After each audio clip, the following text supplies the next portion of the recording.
수요 예배 제목은 만물 위에 계신 예수 그리스도라는 제목으로 함께 말씀을 나누기로 원합니다. 문제가 있으면 뭐가 있다 그랬습니까? 분명한 답이 있다 그랬죠. 문제는 왔는데 답을 못 찾으면 헷갈리고 방황하게 됩니다. 당황하게 됩니다.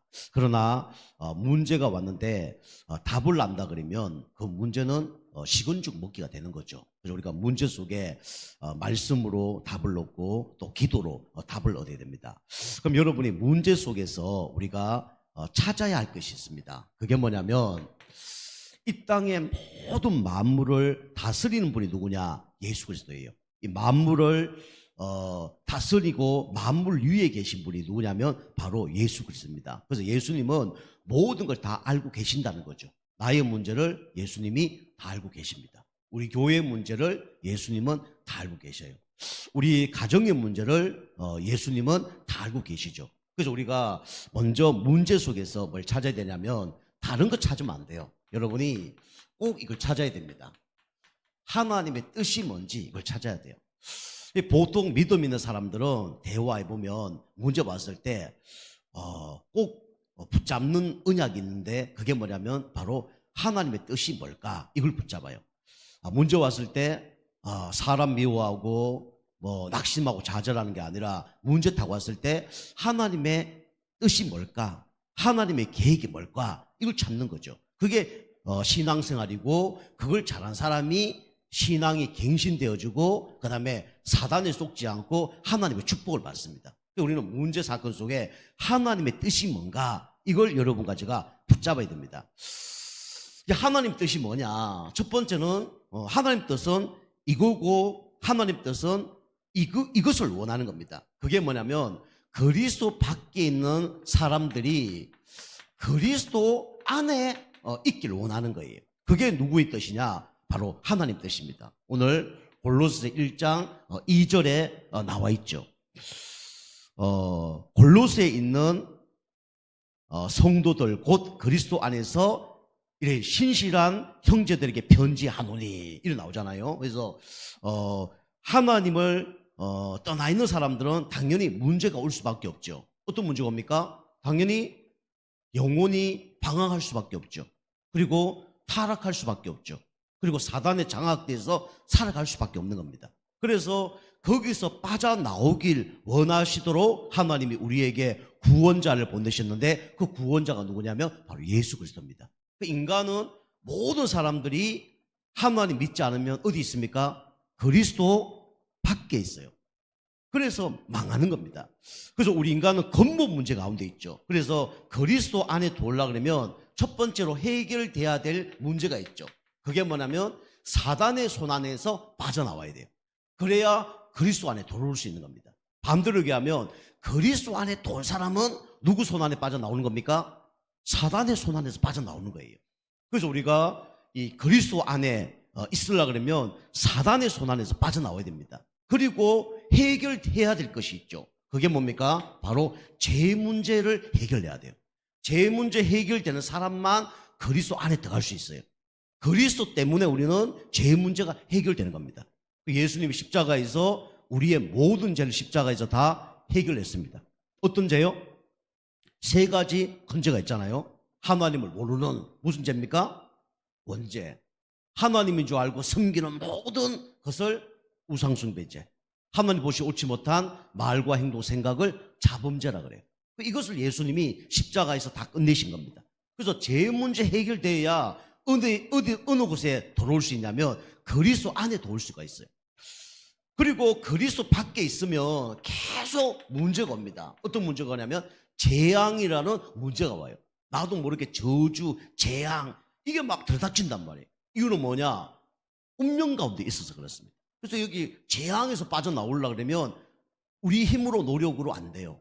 그래서 하나님께서 여러분과 저를 그리스도 안에 들어올 수 있도록 구원자를 보내주셨습니다. 그 구원자가 바로 예수 그리스도예요. 예수 그리스도는 두 분이 아니고 한 분밖에 없습니다. 그게 하나님 뜻이에요. 여러분 그리스도 안에 있습니까? 그게 하나님 뜻이에요. 두 번째는 뭡니까? 이제 그리스도 안에 있는 사람은 어떻게 살아야 되냐? 그게 중요하죠. 오늘 여기 보니까 에바브라처럼 이 어떤 사람, 에바브라는 어떤 사람이냐? 신실한 형제라 그랬어요. 요거는 이제 형제면 남자만 얘기할 수 있으니까 우리는 어떤 사람이 되어야 되냐면 신실한 성도가 되어져야 됩니다. 그리스도 안에 있는 사람은 막 사는 게 아니죠. 그리스도 안에 있는 사람은 어떻게 살아야 되냐면 신실한 성도로 살아야 돼요. 이것도 2절입니다. 그 에바브라라는 사람이 신실한 성도로 살아간 겁니다. 신실하다는 것은 뭐 믿음이 좋다, 뭐 그런 의미도 있죠. 그리고 뭐 깨끗하다 이런 의미도 있죠. 진실하다 이런 의미도 있습니다. 어쨌든 이 에바브라는 신실한 형제였어요.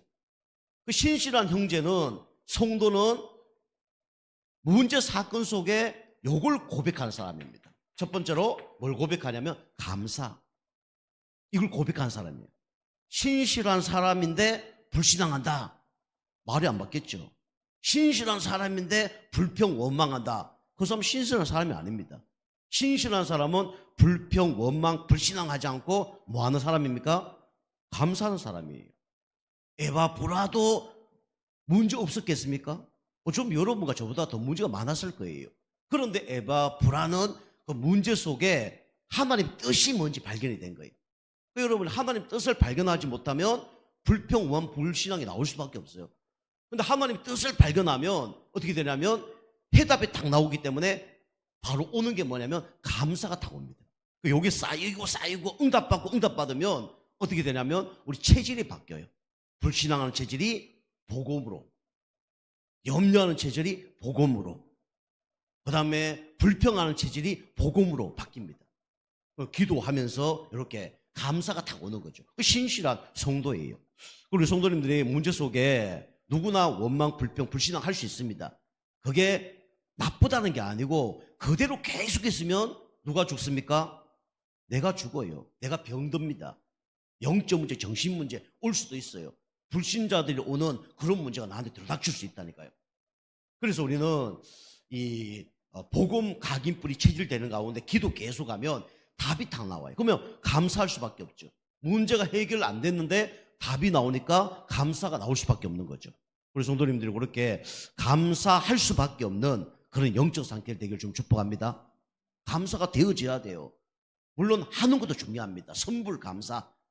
그런데 우리가 왜 감사할 수 있냐? 그냥 감사해라 그게 아니라 모든 것에 누구의 뜻이 있기 때문에요? 하나님의 뜻이 있기 때문에 그 감사하는 거예요. 그럼 하나님은 좋은 걸 주시는 분입니까? 나쁜 걸 주시는 분입니까? 좋은 거 주시는 분이에요. 그런데 갱신할 게 있다면 어려움을 주면서 갱신을 할 수도 있죠. 그런데 진짜 여러분과 제가 중요한 사람이라 하나님이 고난 속에서도 축복을 주십니다. 어쨌든 여러분이 에바브라처럼 우리는 감사하는 사람이 돼야 돼요. 여러분이 감사할 사람이 되려고 그러면 또 어떻게 되냐? 말씀을 들어야 됩니다. 어떤 말씀을 들으려면 복음의 진리의 말씀을 계속 들어야 돼요. 복음의 진리의 말씀은 누구밖에 없습니까? 예수 그리스도밖에 없어요. 복음이 누구냐? 바로 예수 그리스도예요. 진리도 누굽니까? 예수 그리스도예요. 내가 곧 길이요 진리요 생명이니 나로 말미암지 않고는 아버지께 올 자가 없느니라. 로마서 1장 1절에도 보니까 이 복음은 쫙 얘기하면서 마지막에 누구라고 얘기합니까? 예수 그리스도라고 얘기해요. 다윗의 혈통 아브라함의 자손이 누구냐? 예수 그리스도.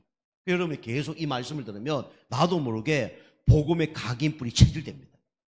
그러면 어떻게 되냐면 이거를 단순히 말할 수밖에 없는 그런 사람이 돼요. 그래서 오늘 이 에바브라가 어떤 사람이냐면 알린 자입니다. 알린 자. 자기의 문제도 알리고 그 골로새 교회의 문제도 알리는 거예요. 여러분이 누구에게 알리냐 따라서 응답을 받는 겁니다. 여러분 귀신에게 알린다. 귀신의 응답 주는 거예요. 그럼 좋은 응답을 받겠습니까? 안 좋은 응답을 받겠습니까? 당연히 안 좋은 응답을 받을 수밖에 없죠. 누가 주니까? 귀신이 주니까. 근데 여러분 하나님께 여러분 응답 받으면 좋은 걸 주겠죠. 이 바울에게 이 에바브라라는 사람이 알린 거예요. 기도 제목도 알리고 힘든 것도 알리고. 그럼 불신앙이 아닙니다.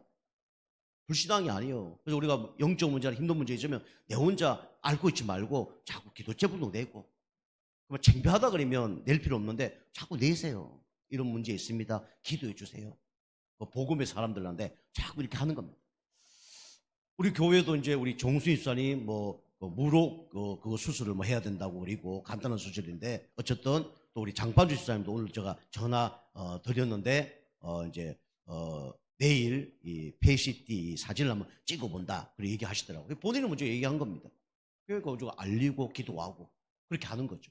이제 에바브라가 이렇게 문제를 이 바울에게 알렸더니 바울이 기도하면서 답을 준 오늘 내용이 뭐냐면 바로 이 골로새서라는 성경이죠.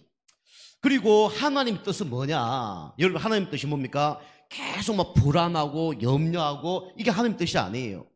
하나님의 뜻은 뭐냐면 여러분이 은혜를 받는 겁니다.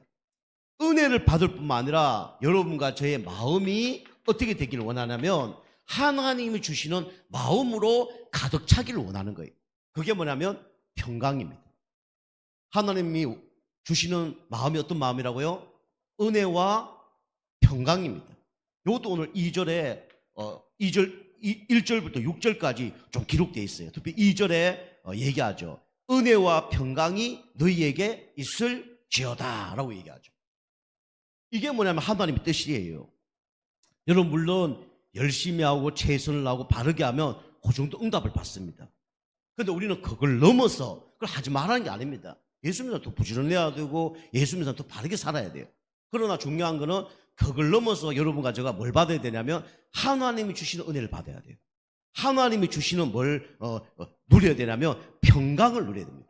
여러분 열심히 한다 해서 은혜가 따라오는 게 아니잖아요. 최선을 다한다 해서 은혜를 따라오는 게 아닙니다. 노력한다 해서 은혜가 따라오는 게 아니에요. 여러분 어떤 말과 환경과 좋은 곳에 가 있더라도 하나님이 주시는 이 평강이 없으면 영적 문제 못 이겨냅니다. 사단이 역사하는 거 못 이겨내고요. 어느 날 들어닥치는 이 영적 문제, 정신 문제, 육신 문제를 못 이겨요. 여러분과 제가 필요한 게 뭐냐면 은혜와 평강이 필요한 겁니다. 누가 주시는 은혜요? 하나님이 주시는 은혜. 하나님이 주시는 평강. 여러분 기도하세요. 하나님이 주시는 은혜를 받게 하시고 하나님이 주시는 평강이 내 영혼 육을 주장하여 주옵소서. 에베소서 나와요. 에베소 쭉 읽어보세요. 주의 평강이 내 마음을 주장케 해달라고 나옵니다. 그러면 끝나는 거예요. 사람 문제가 아니라 은혜와 평강이 없어서 문제예요. 여러분 어려움을 주는 핍박하는 사람이 문제가 아니라 여러분과 저에게 뭐가 없냐? 하나님이 주시는 은혜와 평강이 없어서 문제가 되는 겁니다. 요게 있으면 다 이겨내는 거예요. 믿음의 사람들은 다 이게 다 있었습니다. 감옥에 가서도 이게 있은 거예요. 감옥에서 하나님 주시는 평강이 있다 그러면 문제가 될까 안 될까요? 문제가 안 돼요. 죽을 위기가 왔는데도 하나님 주시는 평강이 있으면 문제 됩니까 안 됩니까? 문제 안 돼요. 그 스데반이 돌 맞아 죽으면서도 천사의 얼굴처럼 우리 카타굼이라든가 그다음에 화형시킬 때 사람들이 막 어려움 당했는데 핍박 당했는데 거기서도 죽으면서도 진짜 웃으면서 기도하면서 그 믿음의 선진들이 그렇게 살았죠. 여러분이 은혜와 평강이 내 영혼과 마음과 육신을 주장케 해달라고 여러분이 기도하시기 바랍니다. 여러분이 막 원망 불평 불신앙 그게 누구의 뜻이에요? 사단 마귀의 뜻이에요. 이런 문제 사건 속에 하나님의 뜻은 뭐냐면 평강을 얻는 것이 은혜 받는 것이 그게 하나님의 뜻입니다.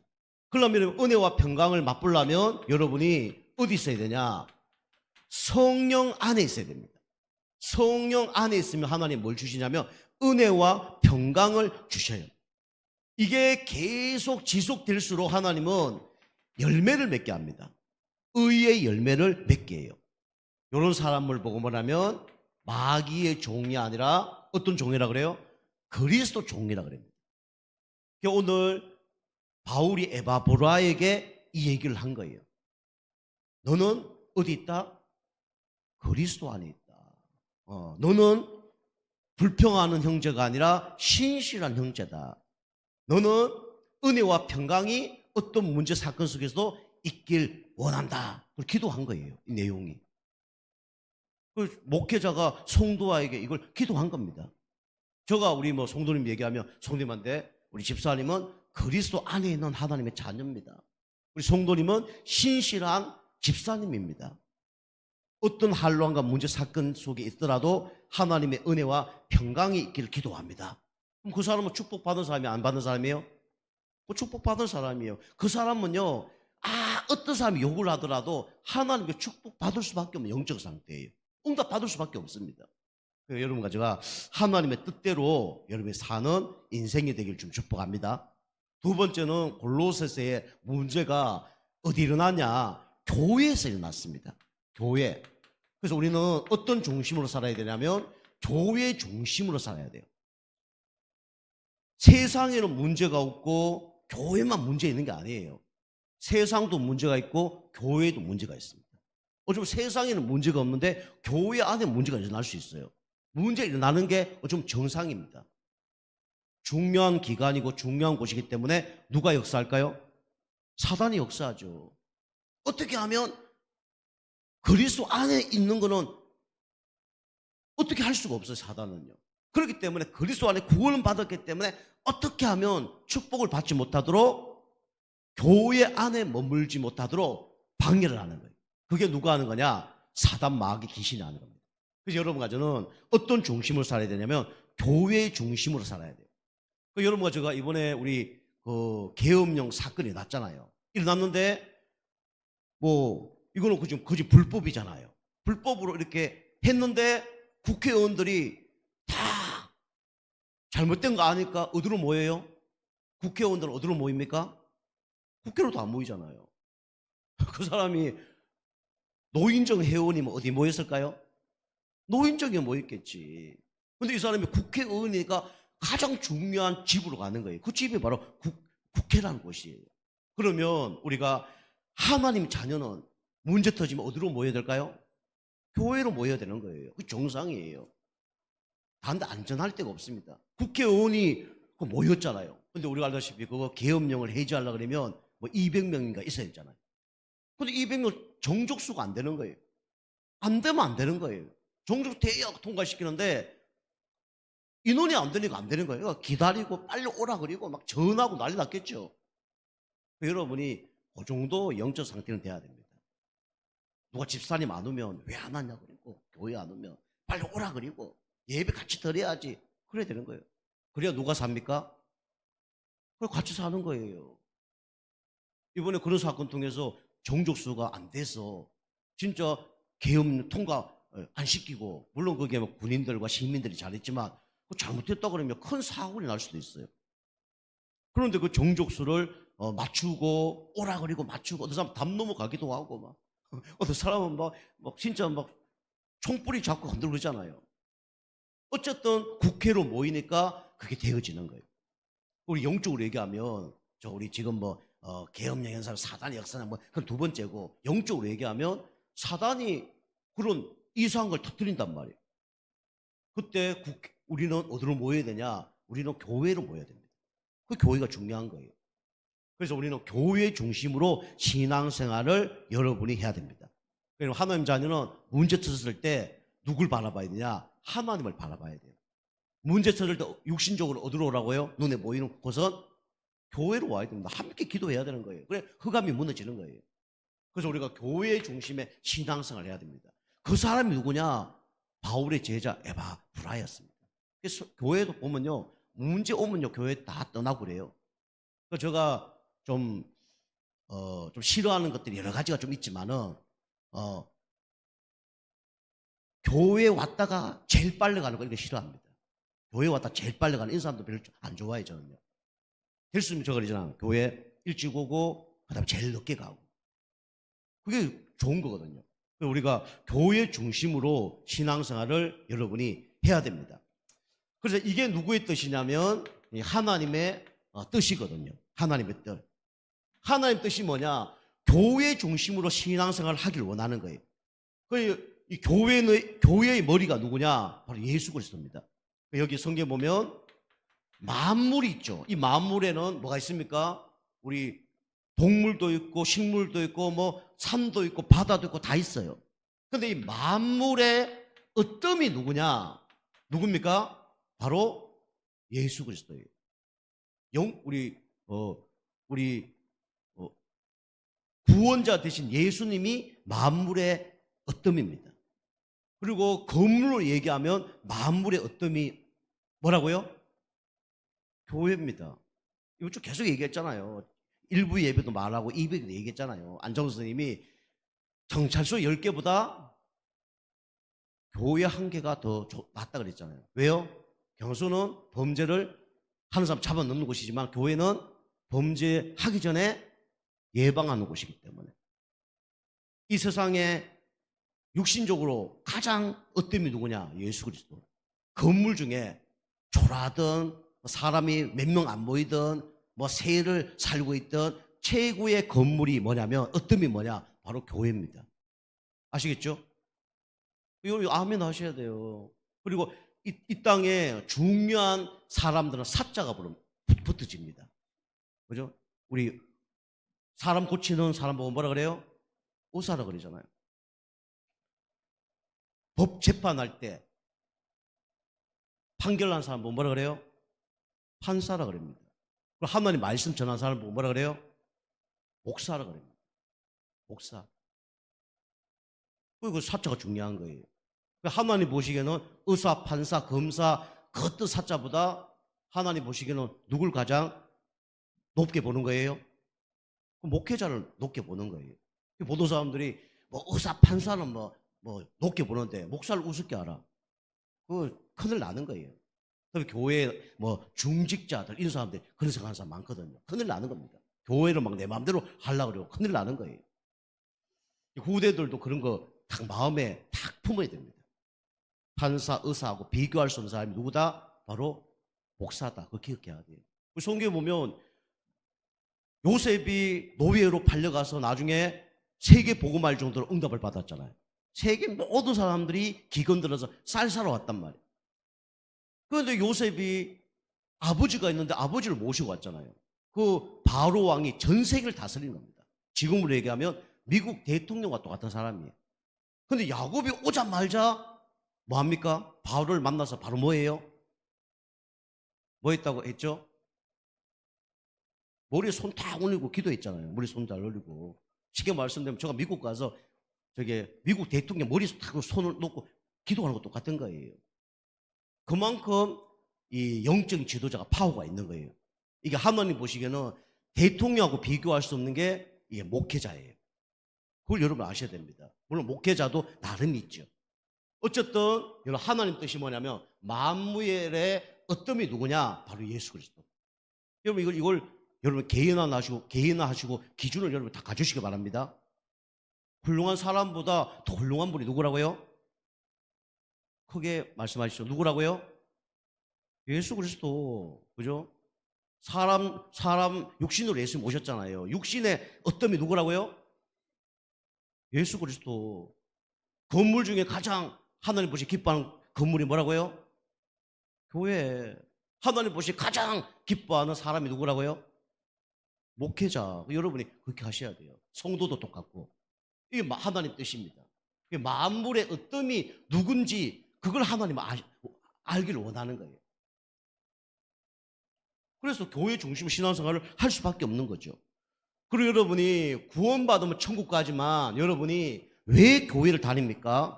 여러분이 교회 다니면 누굴 알죠? 하나님에 대해서 압니다.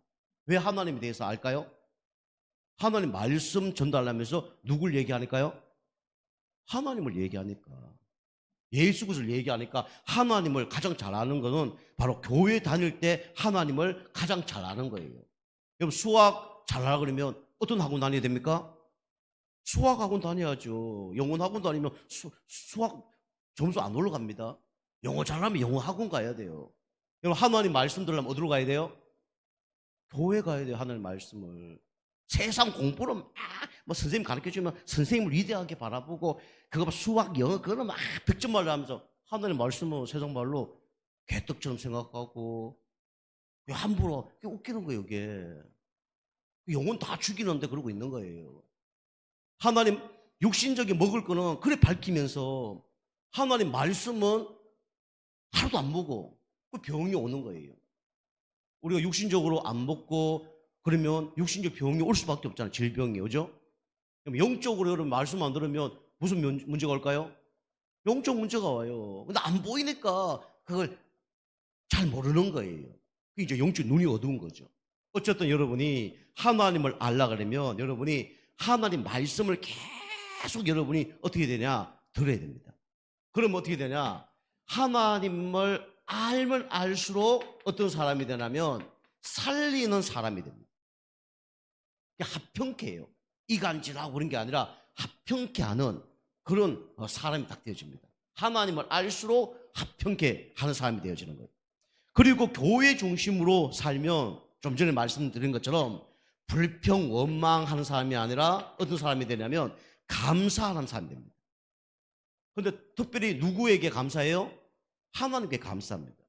하나님께 감사하면 뭐 목회자도 감사하고 교회도 감사하고 성도도 감사하고 이렇게 딱 되겠죠. 요거는 12절 말씀입니다. 여러분이 참된 감사가 어디서 나와야 되냐면 내가 뭐 기도했더니 응답받았다, 뭐 치유됐다, 그게 아니에요. 진짜 감사는 뭘로 나와야 되냐면 이걸로 나와야 됩니다. 십자가의 사랑으로 감사가 나와야 돼요. 십자가의 사랑. 이게 교회입니다. 그 교회는 십자가의 사랑만 강조하는 거죠. 그리고 네 번째, 교회는 하나님의 뜻을 알게 하고 하나님을 더 깊이 알게 하고 참된 감사가 넘치게 하지만 하나님은 건물이 중요한 게 아닙니다. 하나님은 뭘 중요하게 생각하냐면 한 사람의 일꾼을 세우기를 원하시는 거예요. 그게 하나님 원하는 겁니다. 여러분, 우리 교회가 막 잘 되고 물론 중요하죠. 근데 그보다 더 중요한 게 뭐냐면 개인의 영적 상태가 바뀌어야 돼요. 개인이 달라져야 됩니다. 개인이 어떤 문제가 오더라도 흔들리지 않는 그런 영적 상태에 바뀌어지는 한 사람을 하나님이 찾고 계셔요. 여러분이 그런 에바, 브라 같은 그런 영적 상태가 될 수 있도록 여러분이 기도를 하시기 바랍니다.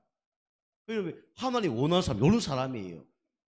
골로새 교회에 수많은 사람이 있지만 하나님이 가장 기뻐한 사람 한 사람이었습니다. 그 사람이 누구냐면 에바 브라라는 사람이에요. 또 나중에 이제 그 빌레몬이나 뭐 오네시모 같은 사람도 있었죠. 그래서 하나님이 원하는 일꾼은 뭐냐?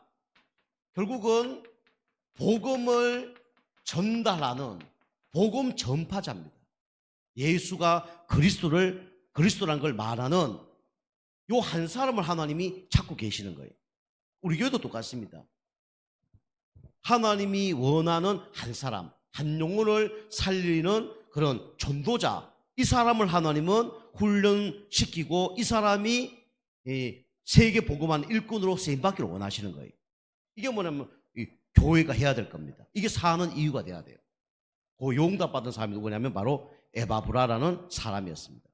자, 세 번째 마지막으로는 여러분과 제가 그래서 에바브라만 응답받으면 안 되잖아요. 우리는 이런 말씀 딱 듣는 가운데 나의 사명을 여러분이 붙잡아야 됩니다. 그 바울이라는 사람은 이렇게 얘기했죠. 그리스도로 말미암아 남은 고난이 있다.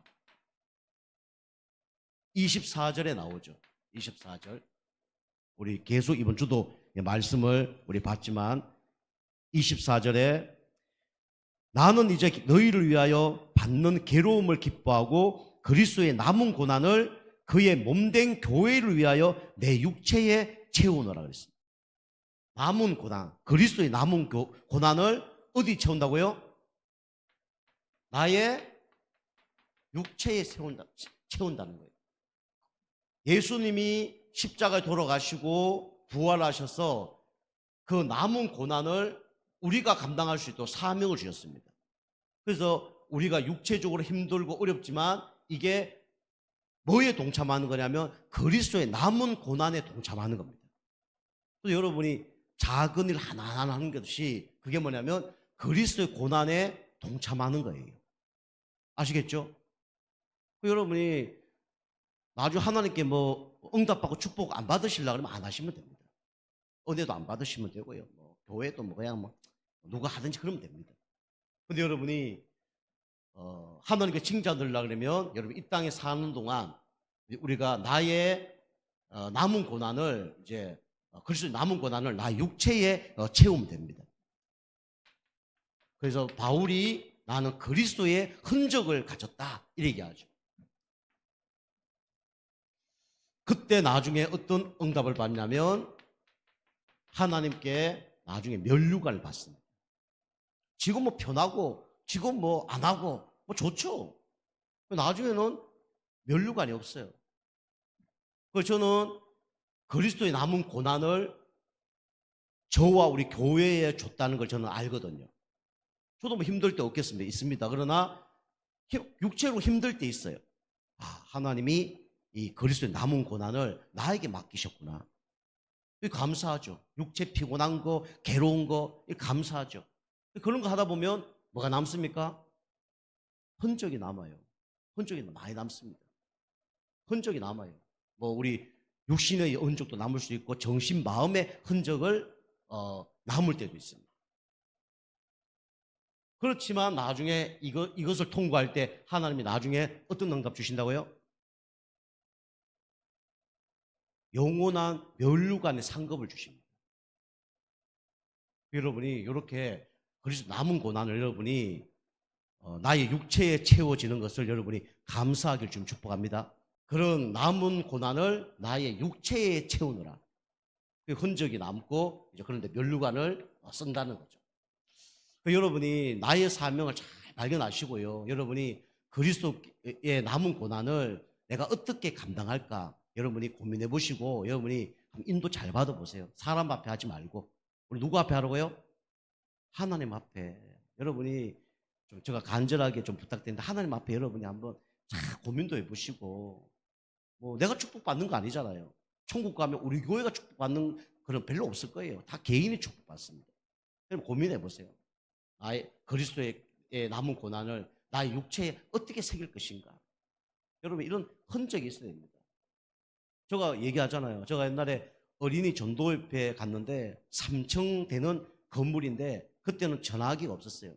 다 무전기로 이렇게 했습니다. 1층에서 3층까지 무전기를 하는데 무전기가 막 그때 안 터질 때가 있어요. 그럼 어떡합니까? 뭘 막 내려오라 그러는데 안 내려와. 물 한 박스 막 있는데 이거 가져가는데 통화가 안 돼. 그럼 어떻게 해야 돼요? 그 물 한 박스를 메고 들고 뛰는 거예요. 점심시간 됐는데 물을 갖다 줘야 되는데 없으니까 그 들고 뛰는 거예요.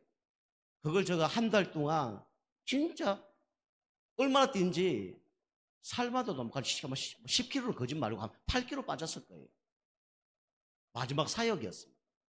빠지고 난 다음에 그 목사님한테 이제 그만하겠습니다 하고 이제 집에 와 쉬었죠. 집에 와 쉬는데 얼마나 평안한지. 그런데 아침에 딱 일어났는데 발이 아픈 거예요. 내가 한 달 동안 여름에 막 탈수도 나고 이런 가운데 너무 뛰어서 이게 발이 골절이 됐구나. 이런 생각이 드는 거예요. 아니 관절에 문제가 왔구나. 병원 간 거예요. 절면서 병원 갔죠. 병원 갔는데 엑스레이 찍어봐도 뭐가 나오지도 않고 아무 문제 없대. 가라는 거예요. 그 이제 정형외과 이 사람이 의사인데 잘 모르면 이 문제가 내가 보기에는 부러진 게 아닌 것 같습니다. 그러면 아무튼 이런 문제가 있을 것 같은데 딴 병원 가보세요. 이렇게 해야 되잖아요. 왜 얘기를 안 해주는 거예요? 그래 또 아프니까 또 가서 하는데 또 문제 없다는 거예요. 몇 번 갔어. 나는 아파 죽겠는데 문제 없다니까. 그 어떤 사람이 얘기하더라고요. 그거 혹시 통풍 아닐까요? 그럼 뭐 피 검사를 해보라는 거예요. 피 검사했는데 그때 이제 통풍이 이제 생긴 거죠. 얼마나 아프냐? 유리창을 깨트린 유리창을 살에다가 비벼 넣는 것과 똑같습니다. 저 아는 목사님 한 번에 통풍이 이번에 걸리셨어요. 저 이제 신학교 다닐 때 통풍이 걸렸는데도 약 먹고 막 축구했거든요. 그래서 내가 좀 안 뛰면 형님 좀 뛰어. 통풍이야. 그러니까 통풍이 뭘고 뛰어 이랬거든. 자기가 통풍 걸려봤어. 이제 우리 모임 가면 형님 통풍 어때? 물어보면 저가 대답 안 해도 돼. 그 친구 다 대답해 주는 거예요. 그리고 나한테 90도로 인사하더라고요. 형님 신학교 때 축구 내가 얘기해서 죄송합니다. 이 정도 아플 줄은 몰랐습니다. 그 정도 인사하더라고요. 물론 사람 보기에는 그런 것들이 문제가 될 수 있죠. 근데 저는 그게 뭡니까? 그게 저의 흔적입니다. 예수님이 십자가에 못 박혀 돌아가시는데 그냥 돌아가셨다. 흔적이 없잖아요. 근데 예수님이 십자가에 못 박혀 돌아가시니까 흔적이 남아요, 안 남아요? 남잖아요. 그 나중에 제자들은 나타났는데 제자들이 예수님인지 아닌지 잘 몰랐어요. 특별히 도마의 경우는 예수님 죽었는데 뭐 예수님 부활했냐. 내가 예수님의 옆구리에다가 창 집어넣는 거기다가 손 놓아보지 않으면 난 안 믿겠다 그랬어요. 그 예수님의 그 옆구리를 만져보니까 흔적이 있는 거예요. 그래서 도마가 얘기하는 겁니다. 당신은 나의 하나님이고 나의 주님이십니다. 그 고백한 거죠. 예수님의 흔적이 없었다 그러면 우리가 구원을 받을 수 있어 없어요? 구원 못 받습니다. 사람 못 살려요. 물론 우리가 건강하고 문제 없으면 좋겠죠. 근데 저는 이런 흔적이 엄청 많습니다. 우리 교회도요. 제가 이 땀방울 빗방울 다 합치면 이 흔적이 너무 많아요. 우리 성도님들이 교회 청소하고 이런 거 다 이게 교회 하나님 기뻐하는 흔적입니다. 상급받을 뭐라고요? 흔적이에요. 교회 일찍 도망가 그런 거 하시면 안 돼. 흔적. 이게 이제 나의 흔적을 나의 육체에 채우노라 그랬죠. 두 번째는 교회 일꾼. 여러분이 교회 구경꾼으로 만듭니다. 교회 여러분이 뭐가 되셔야 된다고요? 일꾼이 되셔야 돼요. 우리 교회 그래도 우리 교회 항상 우리 교회 25절. 저는 잘났다는 게 아니라 우리 교회 성도님들 중에 저보다 우리 성도님들이 다 우리 교회를 더 사랑하는 사람들이 나왔으면 좋겠어요. 누구보다요? 여러분 기도 제목 삼으세요. 우리 목사님보다 내가 더 우리 교회를 사랑하는 성도가 되게 하옵소서. 아멘? 아멘 크게 하셔야 됩니다. 이거는요. 그냥 이왕 신앙생활 하는데 이상하게 하고 대충 하고 그럼 사단의 종로로 타다 가는 사람도 있고요. 그냥 하나님 앞에 하면 하나님 싸대기 때리고 싶은데 어쩔 수 없이 그냥 천국 보낸 사람도 있어요. 그럼 이왕 천국 가는데 하나님께 상급을 받아야 될 거 아닙니까? 갔는데 칭찬은 받아야 될 거 아닙니까? 맞아 아니에요?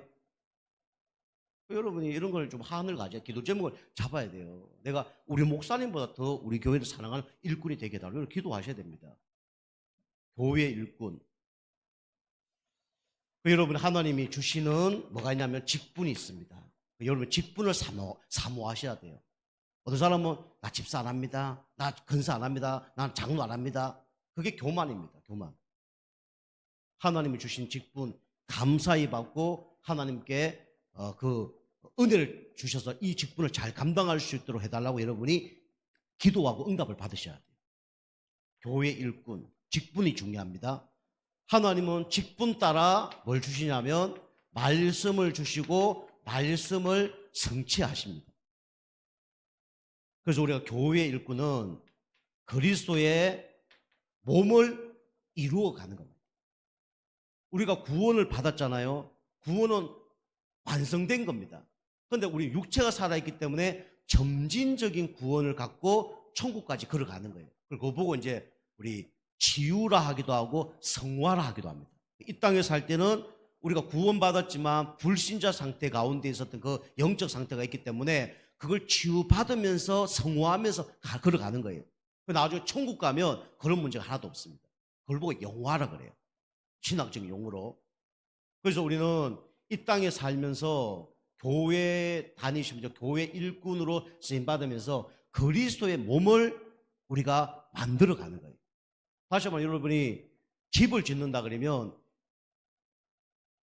집을 이렇게 벽돌 하나하나 쌓아서 집을 나중에 완성하는 거예요. 그 완성하는 날이 언제냐? 주님 재림할 때가 그 집이 완성이 되는 거예요. 아시겠죠? 그걸 우리가 채워가는 거예요. 그래서 우리 교회 벽돌을 채워가는 겁니다. 그게 사람이에요. 성도예요. 한 사람 한 사람을 채워가는 겁니다. 그리스도의 몸을 만들어가는 거예요. 자, 마지막 세 번째는 그러나 우리의 힘으로는 할 수 없어요. 그래서 우리가 누구의 능력이 필요합니까?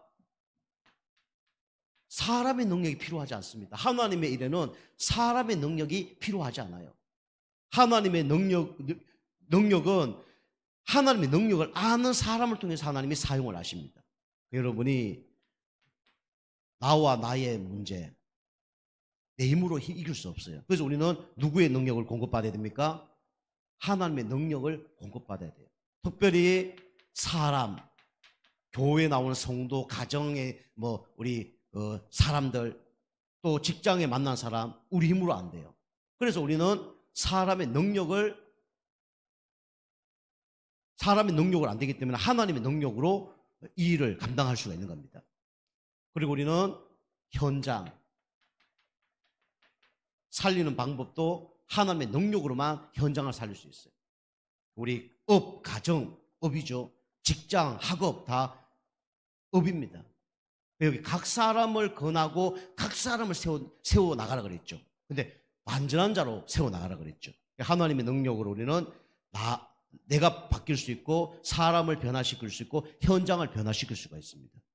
여러분이 만물 위에 계신 그리스도께서 여러분과 저를 위하여 지금도 보좌 우편에서 여러분과 저를 위하여 응원하고 계십니다. 이 만물 위에 계신 그리스도만 바라보면서 여러분이 승리하는 축복의 인생 되길 좀 축복합니다. 기도하겠습니다. 하나님 감사드립니다. 만물 위에 계신 그리스도 바라보며 승리하는 우리 모두 성도님 되어줄 수 있도록 축복하여 주옵소서. 예수님의 이름으로 감사하며 기도하옵나이다. 아멘.